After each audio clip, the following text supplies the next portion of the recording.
Chapter 2.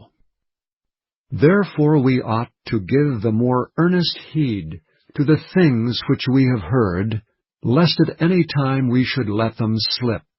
For if the word spoken by angels was steadfast, and every transgression and disobedience received a just recompense of reward, how shall we escape if we neglect so great salvation, which at the first began to be spoken by the Lord, and was confirmed unto us by them that heard him? God also bearing them witness, both with signs and wonders, and with divers miracles, and gifts of the Holy Ghost, according to his own will. For unto the angels hath he not put in subjection the world to come, whereof we speak. But one in a certain place testified, saying, What is man, that thou art mindful of him? Or the Son of man, that thou visitest him? Thou madest him a little lower than the angels, thou crownedst him with glory and honor, and didst set him over the works of thy hands. Thou hast put all things in subjection under his feet. For in that he put all in subjection under him, he left nothing that is not put under him.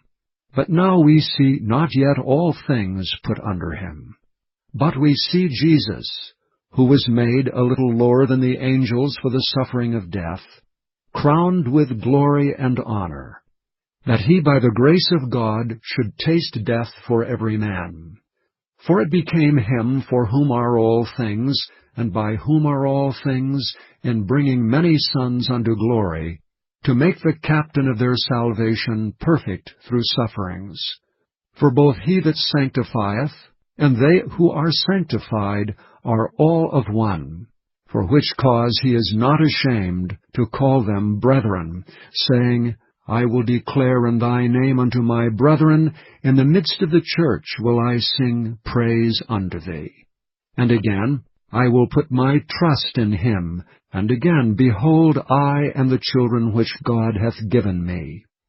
Forasmuch then as the children are partakers of flesh and blood, he also himself likewise took part of the same, that through death he might destroy him that had the power of death, that is, the devil, and deliver them who through fear of death were all their lifetimes subject to bondage.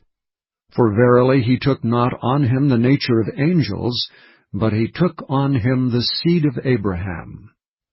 Wherefore in all things it behoved him to be made like unto his brethren, that he might be a merciful and faithful high priest in things pertaining to God, to make reconciliation for the sins of the people.